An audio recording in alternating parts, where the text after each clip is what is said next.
Hello guys, welcome back to optimistic Jeet channel.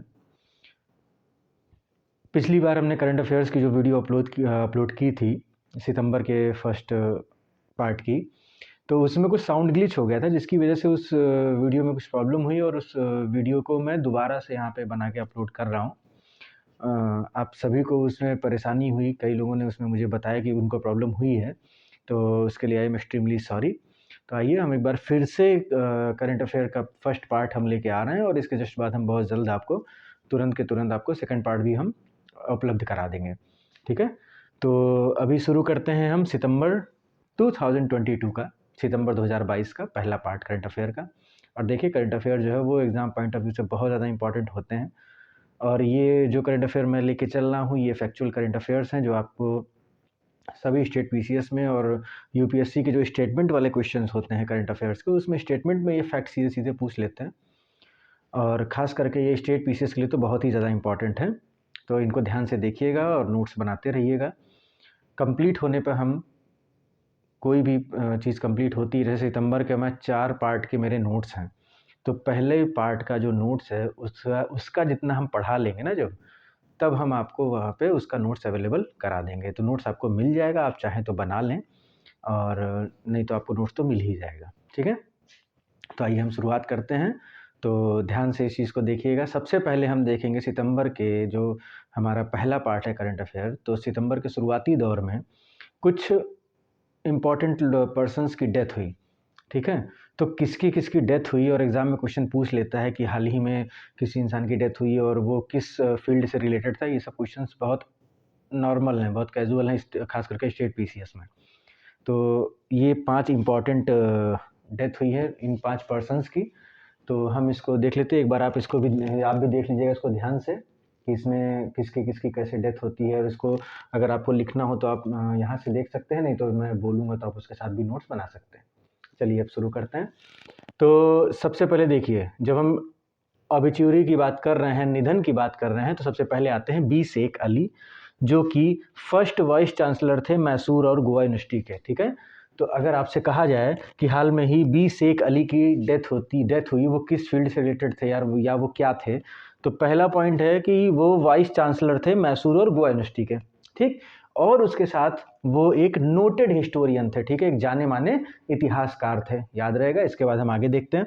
Cyrus मिस्त्री, क्या नाम है? साइरस मिस्त्री। तो साइरस मिस्त्री जो हैं वो आपके फॉर्मर चेयरमैन थे टाटा सन्स के, जो टाटा कंपनी है टाटा सन्स, उसके फॉर्मर चेयरमैन यानी पुराने चेयरमैन रह चुके हैं।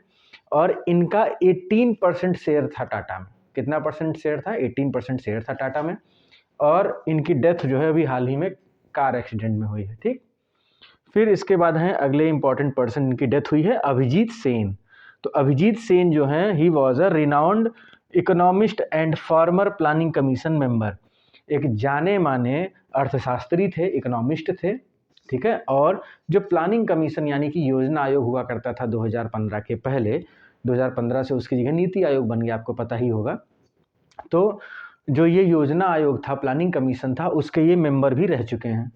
ठीक है, फिर इसके बाद आपके आते हैं राफ एक्सटन। तो राफ एक्सटन जो हैं वो आपके ऑस्कर अवार्ड विनर एनिमेटर थे, एनिमेशन करते थे, कार्टून बनाते थे। जैसे आपने कई मूवीज़ देखी होंगी जो कार्टून पे बनी हैं, और कार्टून तो आप लोग देखते ही होंगे बचपन से, कई लोग अभी भी देखते होंगे। तो जो वो एनिमेशन में इनको, एनिमेशन फील्ड में इनको ऑस्कर मिला था। ठीक है, जो कि एक खास उपलब्धि है इनके लिए। इनकी भी हाल में डेथ हुई है राफ एक्सटन की। इसके बाद है टीवी शंकर नारायणम। टीवी शंकर नारायणम ये जाने माने इंडियन कर्नाटिक वोकलिस्ट थे। ठीक है, जो आप कर्नाटक के संगीतकार थे। ठीक है, याद रहेगा ये चीज़। तो ये आपकी 5 इंपॉर्टेंट डेथ हैं। अब हम आगे बढ़ते हैं आगे के करंट अफेयर्स के लिए।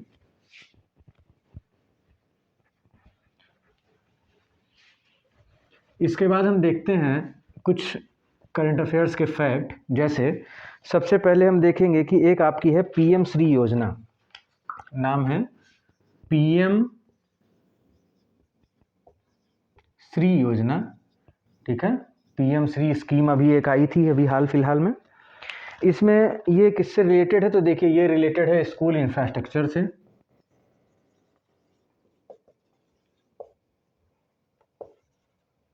जो आपके विद्यालयों की अवसंरचना है, इंफ्रास्ट्रक्चर होता है, उससे रिलेटेड है ये।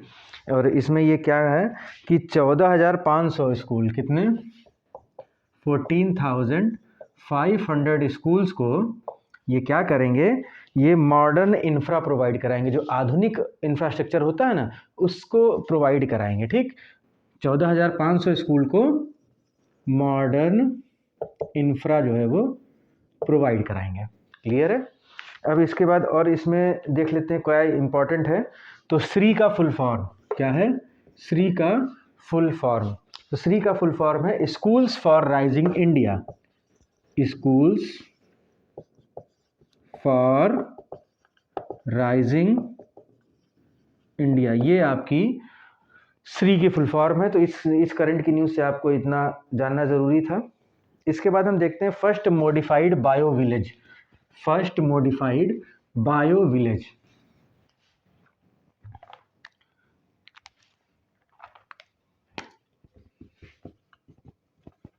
First modified bio village. तो जब हम फर्स्ट मॉडिफाइड बायो विलेज की बात करते हैं तो ये है दसपारा विलेज। कौन सा है? दसपारा। कौन सा विलेज है? दसपारा विलेज है। ठीक है, और दसपारा विलेज आपका जो है वो है सिपाही जिला त्रिपुरा में। ये कहाँ पे है? सिपाही जिला, जो कि आपका पड़ता है त्रिपुरा स्टेट में। कहाँ पड़ता है? त्रिपुरा स्टेट में एक डिस्ट्रिक्ट है सिपाही जिला, और सिपाही जिला में आपका एक गांव है, एक विलेज है जिसका नाम है दसपारा। दसपारा जो है वो पहला मॉडिफाइड जो है वो बायो विलेज बना है। ठीक है, जैव गांव बना है पहला, और टारगेट है 100 बायो विलेज का। एग्जाम में पूछ सकता है कि कितने बायो विलेज का टारगेट रखा गया है। तो देखिए, जो बायो विलेज का टारगेट रखा गया है वो है 100। कितने? हमको 100 बायो विलेज बनाने हैं। पहला बन गया जिसका नाम है दसपारा, जो कि आपका सिपाही जिला त्रिपुरा में है।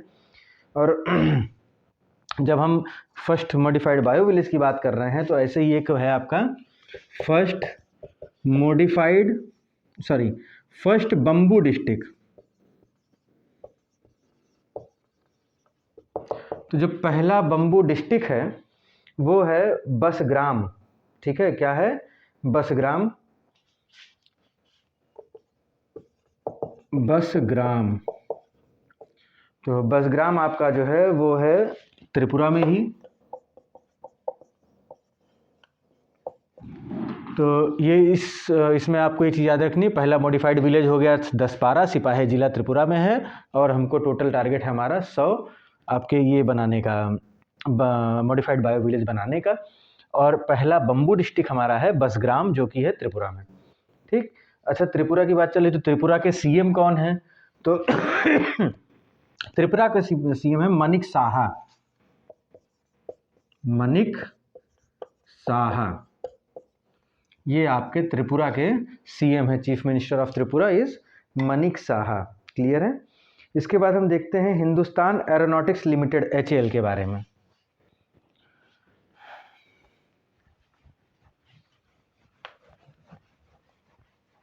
जब हम हिंदुस्तान एरोनॉटिक्स लिमिटेड HAL के बारे में देखते हैं तो क्या ये क्यों न्यूज़ में है इस बार? तो HAL जो है वो आपका 5, देखिए यहाँ पे न्यूज़ है HAL से रिलेटेड हिंदुस्तान एरोनॉटिक्स लिमिटेड। ठीक है, और इसमें क्या खबर है कि HAL और लार्सन एंड टब्रो ये दोनों ने पार्टनरशिप की है। HAL हिंदुस्तान एरोनॉटिक्स लिमिटेड और लार्सन एंड टब्रो ने किस चीज़ के लिए पार्टनरशिप की है? तो उन्होंने पार्टनरशिप की है, ये 5 जो है वो PSLV बनाएंगे। क्या बनाएंगे? 5 PSLV रॉकेट बनाएंगे। 5 PSLV रॉकेट ये बनाएंगे। ठीक है, 5 PSLV रॉकेट बनाएंगे। और ये आपका करंट की न्यूज़ हो गई। अब चूंकि HAL जो है वो इम्पॉर्टेंट है, फैक्ट में आपसे पूछ सकता है, तो हम देखते हैं कि HAL के बारे में थोड़ा सा। तो HAL जो है वो आपका बेसिकली तो बना है 1964 में। ठीक है, लेकिन होता क्या है 1940 में, 1940 में हिंदुस्तान एयरक्राफ्ट लिमिटेड बनाया जाता है। 1940 1940 में हिंदुस्तान एयरक्राफ्ट लिमिटेड बनता है। और उस आगे चल के ऐसा किसने हिंदुस्तान एयरक्राफ्ट लिमिटेड बनाया था? हिंदुस्तान एयरक्राफ्ट लिमिटेड ये बनाया था आपके हीराचंद ने, सेठ हीराचंद इन्होंने आपका बनाया था हिंदुस्तान एयरक्राफ्ट लिमिटेड। और फिर हिंदुस्तान एयरक्राफ्ट लिमिटेड और एरोनॉटिक्स इंडिया लिमिटेड को, हिंदुस्तान एयरक्राफ्ट लिमिटेड है, इसमें आपने जोड़ दिया, प्लस कर दिया aeronautics India limited, aeronautics India limited. तो इन दोनों को मिला के 1964 में आपका बन जाता है HAL, हिंदुस्तान एरोनॉटिक्स लिमिटेड। ठीक है, यहाँ तक बात क्लियर है। इसके बाद कुछ इम्पोर्टेंट, इस बार 25th एनिवर्सरी थी, 25वीं जो है वो वर्षगांठ थी। तो देखिए जहाँ पे 25, 50, 100, 75, मतलब जब भी हम किसी चीज़ की 25th एनिवर्सरी हो किसी साल, या 50th एनिवर्सरी हो, 75th एनिवर्सरी हो, या 100th एनिवर्सरी हो, ठीक है, 25, 50, 75 और 100वीं वर्षगांठ या 200, इस टाइप के जो भी गुणक में, जो भी मल्टीपल में होते हैं एनिवर्सरीज़, तो उनको हमेशा हम इम्पॉर्टेंट मानते हैं क्योंकि एग्ज़ाम में वो पूछी जाती हैं। तो इस बार 25th एनिवर्सरी किसकी थी हम देखेंगे। 25th एनिवर्सरी, 25वीं वर्षगांठ। तो इसमें कुछ इंस्टीट्यूट हैं, नाम याद रख लीजिए। पहला आपका है नेशनल फार्मास्यूटिकल प्राइजिंग अथॉरिटी, पहला आपका है नेशनल फार्मास्यूटिकल प्राइजिंग अथॉरिटी।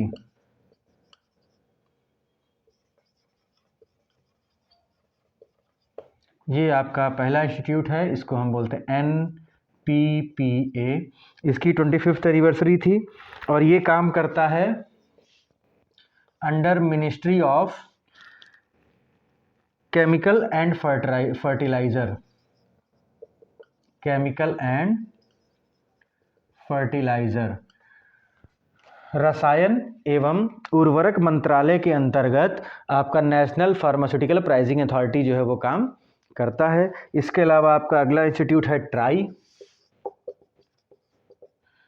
तीसरा आपका है बिम्स्टेक, और चौथा आपका है NSDL।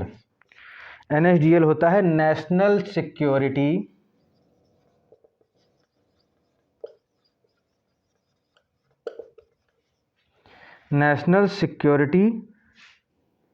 Securities deposit limited.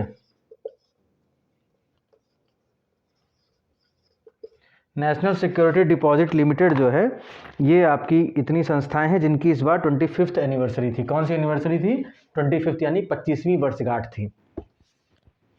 फिर अगले टॉपिक की तरफ बढ़ते हैं। सारे नोट्स बनाते रहिएगा, नोट्स बहुत इंपॉर्टेंट हैं। हाँ, अगर आपका नोट्स बनाने का मन नहीं है तो आपको उसका नोट्स मिल जाएगा कुछ समय के बाद। इसके बाद आपका है पुलिक्कली फेस्टिवल। क्या है आपका?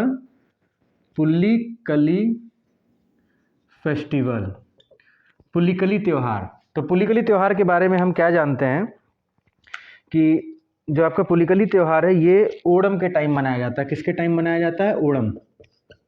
ओणम आपका जो होता है उस टाइम पे ये मनाया जाता है पुलिक्कली फेस्टिवल। तो पुलिक्कली फेस्टिवल आपका ओणम के टाइम मनाया जाता है। और इसमें क्या है कि इस बार ये ओणम था 8 सितंबर 2022 को था आपका ओणम, ठीक है, उसी दिन मनाया गया। और इसमें क्या होता है, इसमें ये पहली बात तो केरल में होता है, ठीक है। कहाँ होता है पुलिक्कली फेस्टिवल या ओणम? ये होता है केरल में। और इसमें शेर जो होता है ना, बाघ यानी कि टाइगर, तो उसके जैसी पोशाक पहनी जाती है और डांस किया जाता है। ठीक, किसके जैसी? जो शेर होता है, शेर नहीं सॉरी, बाघ जो होता है, ठीक है, टाइगर। तो टाइगर की जैसा ड्रेसअप हुआ जाता है, पेंट किया जाता है अपने ऊपर, और वो टाइगर जैसा पेंट करने के बाद में फिर डांस होता है। इसीलिए इसको टाइगर डांस फेस्टिवल भी कहते हैं। क्या कहते हैं? Tiger dance festival. क्लियर है ये बात आपको, कोई डाउट तो नहीं है इसमें? फिर इसके बाद क्या है इसमें इम्पॉर्टेंट, तो ये इस त्यौहार के बारे में हो गया। और एक और त्यौहार होता है विशु। क्या नाम है? विशु। तो जो विशु आपका फेस्टिवल है ये आपका मलयाली फेस्टिवल है। कौन सा है? मलयाली फेस्टिवल है। कौन सा फेस्टिवल है? विशु मलयाली फेस्टिवल है। ठीक है। क्या होता है? मलयाली जो न्यू ईयर है, जो मलयाली न्यू ईयर है, मलयाली न्यू ईयर में आपका जो फेस्टिवल मनाया जाता है उसको बोलते हैं विशु। और केरला के कुछ और हम फेस्टिवल देख लेते हैं, जैसे मकर विलक्कू। जब हम केरला की बात कर रहे हैं तो एक आपका है मकर विलक्कू। देखिए ये सब नाम इसलिए बता रहे हैं क्योंकि एग्जाम में क्या होता है ना, त्यौहार के नाम दे देता 3-4 और उनके सामने स्टेट दिया होता है, मैच करना होता है, या बोल देता है इनमें से कौन सा सही मैच नहीं है। ऐसे बहुत सारे क्वेश्चन बनते हैं फेस्टिवल और स्टेट के साथ में, ठीक है, जहाँ पे मैच द फॉलोइंग भी हो सकता है, कई टाइप के क्वेश्चन बन सकते हैं। तो इसलिए केरला के हम कुछ और फेस्टिवल देख ले रहे हैं। तो पुलिकली हो गया, विशु हो गया, मकर विलक्कू हो गया, फिर आपका एक हो गया त्रिशूरपुरम, एक आपका है त्रिशूरपुरम,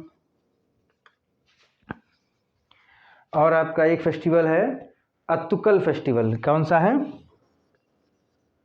अत्तुकल फेस्टिवल, अत्तुकल त्यौहार। तो ये आपका हो गया पुलिकली फेस्टिवल से जुड़ी हुई न्यूज़। हम फटाफट से आगे बढ़ते हैं, टाइम बहुत ज़्यादा नहीं खर्च करेंगे। तो अगला है आपका अम्लन बरगोहेन के बारे में। क्या है? अम्लन बरगोहेन। किसी ने सुना है कि बताऊं आगे? बताना ही पड़ेगा। तो आपका है अम्लन बोरगोहेन, अम्लन बोरगोहेन, ठीक है। तो अम्लन बोरगोहेन कौन है? तो ये आपके असम के हैं। कहाँ के हैं? ये आपके असम के हैं। कई बार पर्सनैलिटीज़ के सामने स्टेट का नाम दे देता है कि कौन कहाँ से जुड़ा हुआ है, किसी स्टेट का, ऐसा कुछ क्वेश्चन होता है, तो उसके लिए इम्पोर्टेंट है। तो अम्लन बोरगोहेन असम के हैं। और इन्होंने जो 100 मीटर रेस होती है ना, 100 मीटर रेस में इंडिया का रिकॉर्ड बनाया। इंडिया में मतलब जो नेशनल रिकॉर्ड होता है इंडिया में, वो बनाया है, ठीक है। 100 मीटर रेस में, 100 मीटर रेस इसमें इन्होंने बनाया है नेशनल रिकॉर्ड, राष्ट्रीय जो है वो रिकॉर्ड बनाया है। वर्ल्ड लेवल पे तो उसेन बोल्ट का है, और इंडिया का है 10.25 सेकेंड। कितनी देर में इन्होंने पूरी की थी रेस? 10.25 सेकेंड्स में इन्होंने 100 मीटर रेस पूरी की थी। इससे पहले ये रिकॉर्ड था 10.26 सेकेंड। कितना था? 10.26 सेकेंड ये रिकॉर्ड था। और वो रिकॉर्ड था अमय मलिक के नाम। किसके नाम था? अमय मलिक। अमय मलिक के नाम ये रिकॉर्ड था, जो आपका रेस 100 मीटर रेस का है, नेशनल रिकॉर्ड। वर्ल्ड लेवल पे जमैका का है। मतलब अगर हम ओवरऑल बात करें तो ये तो नेशनल लेवल पे हो गया। ओवरऑल बात करें तो जमैका के जो उसेन बोल्ट हैं उनके नाम 100 मीटर रेस का रिकॉर्ड है, वर्ल्ड रिकॉर्ड उनके नाम है 9.585 सेकेंड, 9.585 सेकेंड। इनसे तेज आज तक 100 मीटर रेस किसी ने भी नहीं कंप्लीट की है, ठीक है। इसके बाद clear skies for tomorrow, clear skies for tomorrow.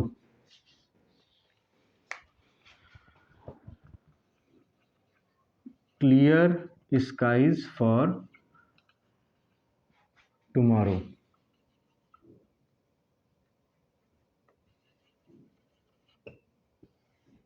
तो क्लियर स्काईज फॉर टुमारो क्या है? ये एक सस्टेनेबिलिटी कैंपेन है। क्या है?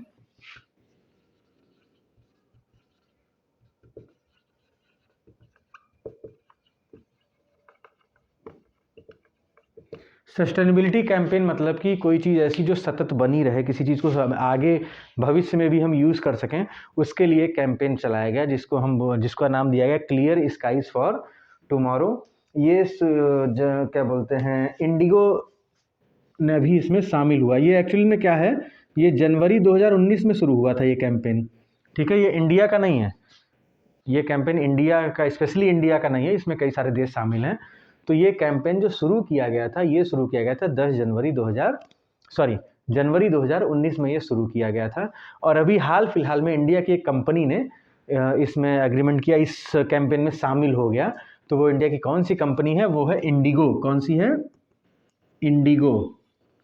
तो अभी अगर आपसे पूछा जाए कि इंडिया की कौन सी कंपनी या इंडिया का कौन सा इंस्टीट्यूट या किसी भी नाम से पूछ ले कि अभी हाल फिलहाल में क्लियर स्काइज फॉर टुमारो, ठीक है, साफ आसमान भविष्य के लिए, तो इसमें इस कैंपेन में शामिल हुआ है इंडिगो। अभी हाल फिलहाल में शामिल हुआ है। इसमें क्या कहा गया है, इस प्रॉपर इस कैंपेन में क्या काम किया जा रहा है? इस कैंपेन में किया जा रहा है कि जो फ्यूल यूज़ होता है ना, जितने भी एयरक्राफ्ट हैं, चाहे वो एरोप्लेन हो या कोई भी चीज़ है, तो एयरक्राफ्ट में जो फ्यूल यूज़ होता है उसमें SAF मिलाने की बात की गई है, सस्टेनेबल एविएशन फ्यूल। ठीक है, एक फ्यूल मिलाने की बात की गई है जिसका नाम है सस्टेनेबल एविएशन फ्यूल। ठीक है, सतत उड़ान ईंधन मिलाना जो है इस कैंपेन का मुख्य उद्देश्य है, और उसको मिलाने से थोड़ा सा जो है हमारे पर्यावरण को फ़ायदा होगा, इसलिए ये कैंपेन चलाई गई है। ठीक है, क्लियर है? यहाँ पे लिख लीजिएगा इसको, और बाकी हम नोट्स देंगे, नहीं लिखने का मन है, ज़बरदस्ती नहीं है। फिर ये शुरू किसने की थी? तो ये कैंपेन शुरू की थी WEF ने। किसने शुरू की थी? WEF ने। तो WEF की अगर हम बात करें तो ये बना है 24 जैन 1971 को। कब बना है? WEF आपका बना है 24 जैन 1971। इसका हेडक्वार्टर है कोलोगनी जेनेवा में। इसका हेडक्वार्टर जो है वो है कोलोगनी जेनेवा। जेनेवा कहाँ है? पता ही होगा, स्विट्जरलैंड। जेनेवा स्विट्जरलैंड जो है, वहाँ पे एक कोलोगनी जगह है जहाँ पे WEF का हेडक्वार्टर है। और इसका इस समय जो चेयरपर्सन है वो है बॉर्ज ब्रेंड। कौन है? बॉर्ज ब्रेंड।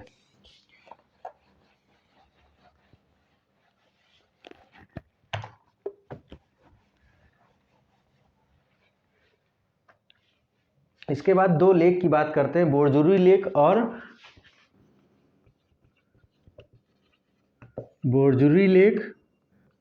होजोंग लेक। बोरजुरी लेक और हेजोंग लेक। तो क्यों भाई ये चर्चा में, हम इनको देख लेते हैं। तो ये आपकी पहली बात, तो ये लेक कहाँ की हैं? तो ये दोनों लेक आपकी हैं असम से। ठीक है, असम की लेक हैं, बोरजुरी लेक और होजोंग लेक। और इनको अभी बायोडाइवर्सिटी हेरिटेज साइट के रूप में अनाउंस किया है असम गवर्नमेंट ने। ठीक है, असम ने इनको क्या अनाउंस किया है? Biodiversity heritage lakes. क्या इनको कहा है? Biodiversity heritage lake. तो बायोडाइवर्सिटी हेरिटेज लेक यानी कि जैव विविधता विरासत झील के रूप में इनको किस गवर्नमेंट ने अनाउंस किया है? किसने घोषणा की है? तो आपकी असम गवर्नमेंट ने इसको अनाउंस किया है। अच्छा, बोरजुरी कहाँ है? तो बोरजुरी आपका है सोनितपुर डिस्ट्रिक्ट में। बोरजुरी कहाँ है? बोरजुरी आपका है सोनितपुर डिस्ट्रिक्ट में। सोनितपुर डिस्ट्रिक्ट। स्टेट बताने की ज़रूरत है? असम का है ना, तो असम का ही होगा सोनितपुर डिस्ट्रिक्ट। और दूसरा आपका होजोंग लेक है, ये है डीमा हसाओ डिस्ट्रिक्ट में। दूसरी आपकी है होजोंग लेक, तो ये आपकी है किस डिस्ट्रिक्ट में? डिस्ट्रिक्ट का नाम है दीमा हसाओ। क्या नाम है?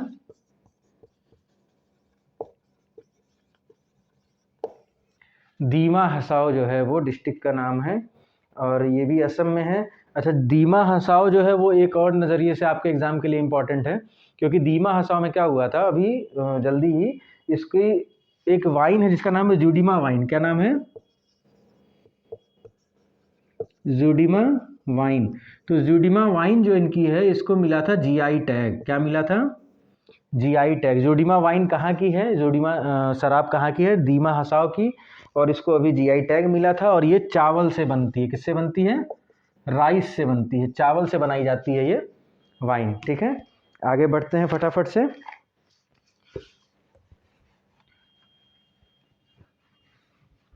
जो लोग भी कॉन्सेंट्रेट होकर नहीं पढ़ पाते हैं उनके लिए सजेशन है कि आप लोग हमेशा पढ़ते समय नोट्स बनाया करें, या अगर कोई उस चीज़ के प्रिंटेड नोट्स अवेलेबल हैं तो उसको अंडरलाइन किया करें। नहीं तो कंसंट्रेशन सिर्फ वीडियो देखने से अगर आपकी नहीं बन रही है तो आपको कुछ ना कुछ करना पड़ेगा, नहीं तो कोई फ़ायदा नहीं है आपका पढ़ने का। और जिनकी कंसंट्रेशन बनती है उनको कोई दिक्कत नहीं है, जिनको कंसंट्रेशन में दिक्कत है मैं उनके लिए सलाह दे रहा हूँ कि नोट्स जो है वो कंपलसरी है। वैसे सही बताया तो पढ़ाई के लिए नोट्स हर जगह कंपलसरी है, हर कंडीशन में, बट फिर भी इट्स योर चॉइस। इसके बाद हम देखते हैं under 20 world wrestling championship 2022। Under 20 world wrestling championship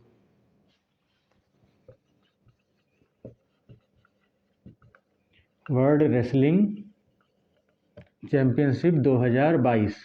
तो भाई पहली चीज़ तो अब कोई चैंपियनशिप होगी तो वो ऑलरेडी जो है करंट में आ ही जाएगी। तो ये कहाँ हुई है? सबसे पहली बात तो ये हुई है सोफिया बुल्गारिया में। एक जगह है सोफिया, कहाँ पे? बुल्गारिया में। तो बुल्गारिया के सोफिया में ये अंडर 20 वर्ल्ड रेसलिंग चैंपियनशिप 2022 हुई थी। और इसमें अगर हम इंडिया की बात करें, हम इंडिया की पोजीशन अगर देखें तो इंडिया ने टोटल 16 मेडल्स जीते हैं, 16 पदक जीते हैं। ठीक, टोटल कितने पदक जीते हैं? 16, जिसमें से एक गोल्ड है, ठीक है, और आपके 4 सिल्वर हैं और 11 आपके ब्रॉन्ज हैं। ये है स्वर्ण, ये है रजत और ये है कांस्य। तो ये इस रेसलिंग चैंपियनशिप में अंडर 20 वर्ल्ड रेसलिंग चैंपियनशिप 2022 में जो सोफिया में हुई थी, सोफिया कहाँ है? बुल्गारिया में है।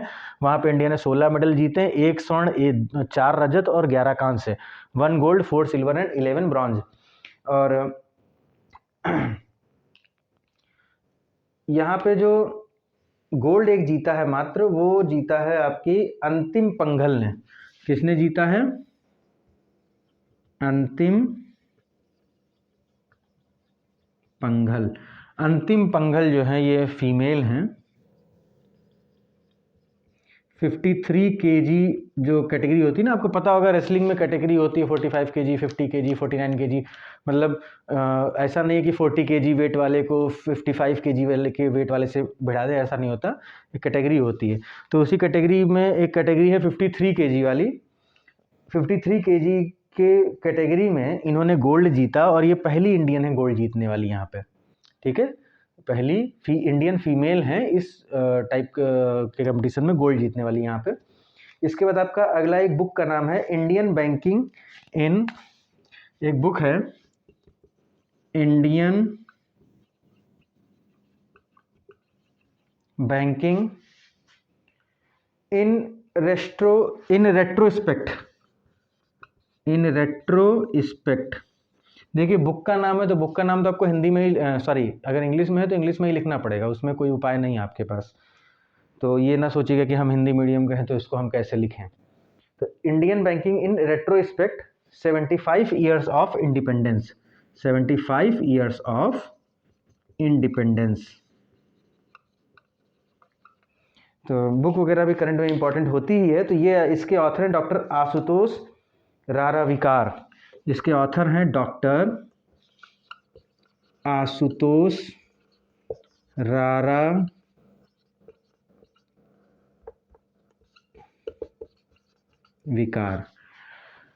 डॉक्टर आशुतोष राराविकार आपके इस बुक के राइटर हैं।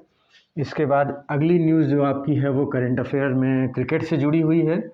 बहुत से लोग आप में से क्रिकेट देखते ही हैं, सबसे लोकप्रिय खेल है हमारे भारत का। तो जेम्स एंडरसन को अगर आप लोग जानते हैं तो ठीक है, नहीं जानते हैं तो जान लीजिए। जेम्स एंडरसन जो आपके हैं वो जो इंग्लैंड की टीम है ना उसके फास्ट बॉलर हैं। इन्होंने अभी टोटल 950 इंटरनेशनल विकेट जो है वो कंप्लीट कर लिए। मतलब टोटल 950 इंटरनेशनल विकेट जो हैं इन्होंने ले लिए, जो कि एज ए फास्ट बॉलर सबसे ज़्यादा है। मतलब पूरी दुनिया में जितने भी बॉलर्स हैं, जितने फास्ट बॉलर्स हैं, उसमें सबसे ज़्यादा विकेट अब किसके नाम हो गए हैं टोटल अंतर्राष्ट्रीय विकेट, टोटल इंटरनेशनल विकेट, तो वो आपके हो गए जेम्स एंडरसन के नाम, जो कि इंग्लैंड के हैं। इससे पहले सबसे आगे हुआ करते थे 949 विकेट के साथ में ग्लेन मैकग्रा। ठीक है, ग्लेन मैग्रा, ये सबसे आगे हुआ करते थे। इनके कुल 949 अंतर्राष्ट्रीय विकेट थे। ये एज ए फास्ट बॉलर की बात हो रही है, हम स्पिनर और फास्ट सबको मिला के नहीं बोल रहे हैं। जो तेज गेंदबाज हैं उनमें सबसे ज़्यादा विकेट जेम्स एंडरसन के हैं 950। दूसरे नंबर पे हैं आपके ग्लेन मैग्रा। अगर हम ओवरऑल की बात करें तो सबसे नंबर 1 पे आते हैं मुथैया मुरलीधरन। सबसे 1 पे कौन आते हैं? आप मुरलीधरन याद कर लें। अगर आप क्रिकेट से जुड़े हुए नहीं हैं तो आपको ये नाम आसानी से याद नहीं होंगे। इनका मैग्रा याद कर लीजिए, इनका एंडरसन याद कर लीजिए, इनका मुरलीधरन याद कर लीजिए। तो मुरलीधरन जो हैं इनके कुल विकेट हैं इंटरनेशनल 1347, 1347। ये स्पिनर हैं, ये फास्टर हैं। तो अगर फास्ट की बात कर रहा है तो जेम्स एंडरसन, अगर ओवरऑल की बात कर रहा है तो मुथैया मुरलीधरन। नंबर 2 पे आपके आते हैं शेन वॉर्न।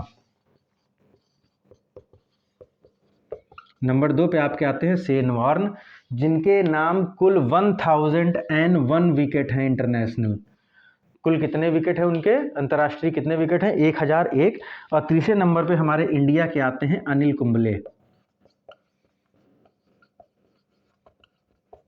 तो अनिल कुंबले के नाम हैं 956 विकेट,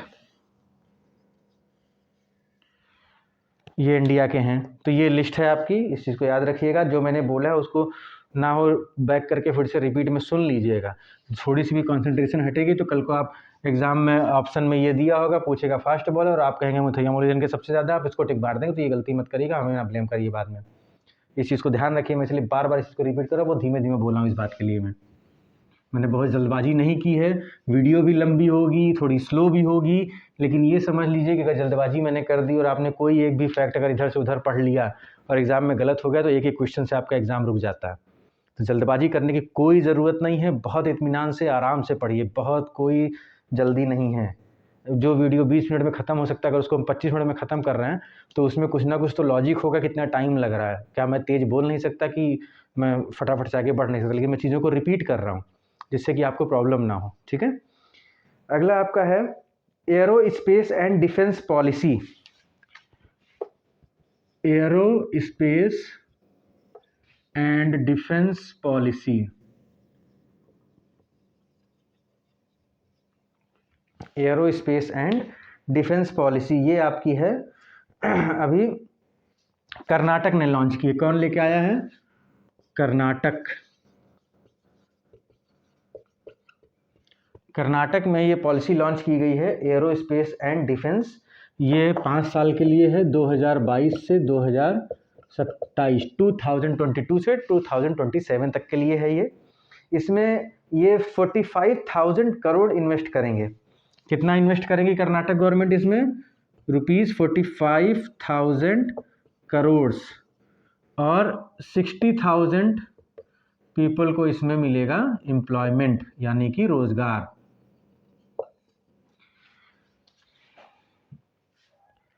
क्योंकि डिफेंस की बात हो रही है तो आपको ये याद रखना होगा, कभी कभी एग्जाम में पूछ सकता है, कभी भी पूछ सकता है एक्चुअली, कि डिफेंस कॉरिडोर कहाँ बन रहे हैं।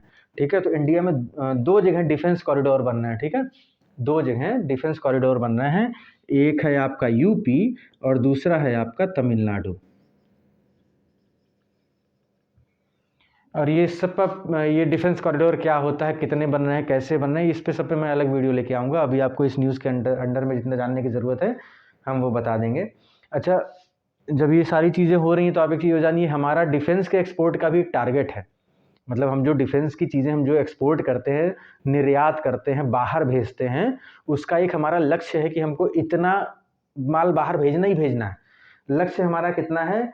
5 बिलियन का। ठीक है, कितना हमारा एम है? Export of defence, export of defence. तो ये हमारा टारगेट है $5 बिलियन का, जो कि लगभग बैठता है 35,000 करोड़। $5 बिलियन या 35,000 करोड़ का हमको एक्सपोर्ट करना, ये हमारा टारगेट है। एग्जाम में ये पूछ सकता है। इसके बाद अभी थाईलैंड में इंडिया के एम्बेसडर बने हैं नागेश सिंह। ठीक है, इसके बाद अगली आपकी जो न्यूज़ है वो है नागेश सिंह के बारे में, नोट कर लीजिएगा। नागेश सिंह ये आपके थाईलैंड में एम्बेसडर बने हैं, ठीक है, हमारे राजदूत बने हैं। थाईलैंड में एम्बेसडर बने हैं नागेश सिंह, ठीक। इसके बाद हम देखते हैं कुछ ऐसा इम्पोर्टेंट है। तो अगला आपका है मेघदूत मशीन्स। क्या है? मेघदूत मशीन्स। तो जब हम मेघदूत मशीन्स की बात करते हैं तो इनका काम क्या है? अब देखिए नाम से आपको पता चल रहा होगा क्या है, मेघदूत मशीन्स। तो मेघदूत मशीन्स क्या करेंगी, ये जो आपकी वाटर वेपर होती है ना, जो जलवाष्प होती है, तो ये हवा में जितनी जलवाष्प होगी उसको चेंज कर देंगे पानी में। किस में चेंज कर देंगे? पानी में। वेपर को वाटर में चेंज करेगी ये मशीन। क्लियर है? मेघदूत जो वेपर है, जो जलवाष्प है हमारे चारों तरफ, जहाँ अभी हम खड़े यहाँ भी हल्की फुल्की जलवाष्प होगी, तो वो एब्जॉर्ब करके उसको पानी में कन्वर्ट कर देगी और उस पानी को हम लोग पी सकते हैं, ठीक है। तो क्या है, ये सेटअप किया है इंडियन रेलवेज ने मुंबई डिवीज़न के स्टेशन पे। अभी फ़िलहाल जो है, जो मुंबई डिवीज़न है, जो मुंबई खंड है ना रेलवेज़ का, वहाँ पे अभी ये सेटअप किया है इंडियन रेलवेज ने।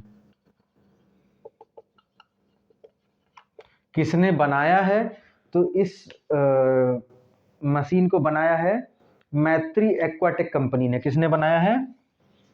मैत्री एक्वाटेक कंपनी।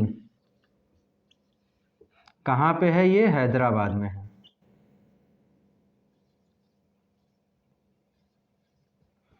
कभी कभी स्पेलिंग मिस्टेक्स वगैरह होती है, उसको ना ध्यान दीजिएगा। जो नॉलेज आपको मिल रही है आप उसको ध्यान दीजिएगा, ठीक है। फिर इसके बाद आता है National Nutrition Week 2022। National Nutrition Week 2022। तो नेशनल न्यूट्रिशन वीक की अगर हम बात करें तो ये हर साल नेशनल न्यूट्रिशन वीक जो है,